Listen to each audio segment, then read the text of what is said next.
Hey, we're going to try to shoot this all in one shot, so if there's not a lot of edits and I make some mistakes, just bear with me. This was a quick topic that came up in a coach's call with an endurance group that I work with, taking care of some of the nutrition for their athletes.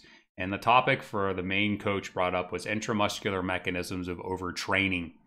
We're not going to talk about overtraining or overtraining syndrome so much as use this meta-analysis or review literature to highlight something that I saw immediately, that this was strong evidence for a plant-based performance diet. It's popular right now, lots of plants, vegan, vegetarian. I'm not going to poo-poo on meat or dairy. I believe it should be part of the diet. I'm an omnivore. I do believe, however, that a majority of the diet should be plant-based. And in the past, getting all of that in might have been difficult for some athletes. They didn't see the need. They needed all of this protein. I want to show you where this evidence points that eating fruits and vegetables is going to have an improvement in performance, and tell you how and why I feel some of these athletes who have switched to plant-based or vegan, vegetarian type diets have had success. Now, let me stop and point out something that I say all of the time. There's a lot of things out there that work. Whether they work because of what the reasons people believe they work is a different story. It's almost like with complementary or alternative medicines that are out. You know, if I touch you on this place with this sound and aroma, you're magically going to feel better. We start scribbling a bunch of black marker all over the wall. There's one little red dot amongst all of that black scribble. That's the truth. And we have to weed through all of this mystical bullshit to get to what really works. Those people who switched over to a vegetarian or a vegan diet and started performing better, there were a lot of other variables that changed in their life. It wasn't just the fact that they cut out this quote-unquote evil dairy and meat, which isn't the truth. They made substantial changes. And this evidence that I'm going to show you points out where that red dot of truth behind a highly plant-based diet lies, and also where there is room for other things than just plants in the diet.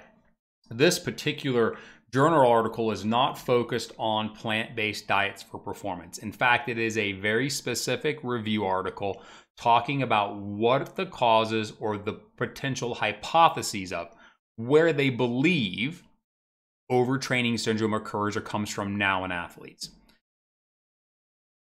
Overtraining syndrome, see the purple highlight? OTS. So when you're reading along with me and you see OTS, that stands for overtraining syndrome. I'm going to scroll down here, just skip this muscle fiber, and we're going to talk about one of the hypotheses behind overtraining syndrome, and that is the glycogen hypothesis. There are 3 or 4 others, I believe 4 in total. We're not going to cover them all. We're going to focus on this one right now. Glycogen hypothesis of overtraining syndrome, or OTS, states that exercise-induced muscle glycogen depletion, not having enough fuel in the muscle, is linked to decreased performance. Yes, we absolutely know that. But it's not a direct cause, at least through the literature or review that these researchers found, for overtraining system by itself. Overtraining syndrome, sorry. However, the authors do agree and state that, and that's the bottom half, this bottom highlighted area, that low muscle glycogen does contribute to the development of overtraining syndrome. Most people, before they get to overtraining syndrome, which is a very complex and highly prolonged state of being, most people don't get there. The average person isn't going to get there. Running 25, 30, 40, 50 miles a week's not going to get you. 100-mile plus, sure, absolutely. Training 18 hours, 20 hours a week, potentially. Triathlon, where you've got 3 disciplines and you were just burning the candle at both ends, overtraining syndrome has to be watched. Again, not talking about overtraining syndrome specifically. That's not what this is about. We'll get to where the evidence-based, plant-based nutrition comes up. But some background here is that low glycogen stores do lead to overtraining syndrome, meaning we do need to fuel appropriately. Before you get there, most athletes would get something called relative energy deficit syndrome, or RED-S. A female version of that would be female athlete triad. A lot of the signs and symptoms are very similar. Overtraining syndrome would be a very progressed version of that. That is to say that glycogen are not eating enough. You can't, I was once told that there's no such thing as overtraining, it's only under eating. That's not entirely true. You can't eat your way out of a really heavy load and not enough rest. A poorly designed training plan, really, to be honest. So let's scroll down here. And so now that we talked about muscle glycogen and where it plays a role if you don't have enough and having some overtraining syndrome, I do believe it has a place, down to the more important stuff. And that is the inflammation and cytokine production that is created when we exercise. Every time we go out and beat our muscles up and do these things, we stress the body. The body's response to that is to create an immune and inflammation response that's there to repair. Now, we can overdo it and have a very chronic, excessive inflammation response with lots of cytokine production. And those cytokines were being researched into having an impact on the muscle's ability to create force, essentially the motion that you're doing, running, cycling, swimming, the muscle working. And so let me read you this part, the highlighted here. As a result, repeated strenuous physical activity with too short of a recovery period induces or prolongs the duration of inflammation that leads to decreased muscle function and is a key component of overtraining syndrome. So what I just said was going too hard all the time without enough rest or easy recovery work will beat up the muscle. You do that chronically to excess in an elite or competitive, highly trained athlete. We're looking at a situation where the muscles can't recover or overcome this inflammation process. Now remember, I said overcome the inflammation process that's as a result of this heavy training load. Let me scroll down here a little bit and you can read the second yellow piece right here. Cytokines are known to increase the reactive oxygen species. Now, what the heck is that? What is a reactive oxygen species? So reactive oxygen species, whoop, not right there. Let me show you the definition of reactive oxygen species. So it's an unstable molecule that contains oxygen that essentially reacts with other molecules within the cell, creating an unstable situation in exchange of electrons, or when something is unbalanced, where a previously happy cell is no longer happy anymore because it's been robbed of something it needed. And those are kind of called free radicals. I think that's how they're referred to. You might remember that. So we have reactive oxygen species that are created during all of this work. Matter of fact, every time you breathe, just breathing in air, you have oxidation going on. And when you go out and you exercise, now you increase this oxidation within all of the cells. And now if you have a heavy training load, you're just increasing this. So this reactive oxygen species is creating these free radicals in the body that in turn are creating this pro-inflammatory state. And now our muscles are not as powerful as they used to be, not able to put out the force. Where does that take us? That oxidative stress decreases muscle function and the overtraining syndrome. All right, scroll down, get to some stuff that's a little bit less heavy. This is the part where I'm going to talk about how training, that immune response, the inflammation, that stimulus to the muscle is the training response. Some of that we're trying to get so we become bigger, faster, stronger, can go longer. We need that training stimulus. If we overdo it though, kind of like if we're drinking alcohol, first couple shots are great, a couple glasses of wine, we're doing good. And then all of a sudden we have that next one and man, we're tipping over that bell curve and things aren't so happy anymore. We can train and we can train and we can train. We can have good stimulus and proven performance. And then if we just keep going hard all the time without enough recovery, we're going to tip over and we're going to create a situation where the body cannot perform. So this increased reactive oxygen species, this is the blue highlight now, has both good and bad effects on skeletal muscle. Okay, we know this. We overdo it for too long, that's where we become a problem. So let me scroll down and we'll talk about some of these other landmark studies. Because what they talk about here is that human studies, we're going to look at the green, the second set of green highlight. Several human and animal studies show chronic treatment with antioxidants does remove reactive oxygen species damage. Fortunately, it hampers the training stimulus. So what that says is we can't just supplement antioxidants and phytochemicals and hope we can dig our way out of the hole. It actually has the opposite response, and it blunts the training load. That's overdoing it. I think we've seen that with resveratrol trials, just trying to do all of these anti-cancer, antioxidant type supplementation just for the average person didn't work out. But in an athlete, the research shows that supplementing these things too much actually decreases training stimulus or response, meaning you can go do all this work, but you're not getting any bigger, faster, stronger, or going longer. You're actually negating the work you did. Makes it pointless. If we talk about this nice graph they put here, now I'm going to use this graph to explain where I think the plant-based diet comes into play. On the left-hand side, you'll see the reduced state, which is blue. That's saying we have a rested muscle that's not doing any work, and we've got a lot of antioxidants in place. As we begin the workload, you'll notice it starts to tip over towards the middle where you have this optimal exercise redox balance, where the body's getting the stimulus from the strain of the work, and we're getting performance benefits. Now, as we start to go over towards the red, that exercise-induced fatigue, now we're overreaching. We're really hard, trying hard to see performance gains.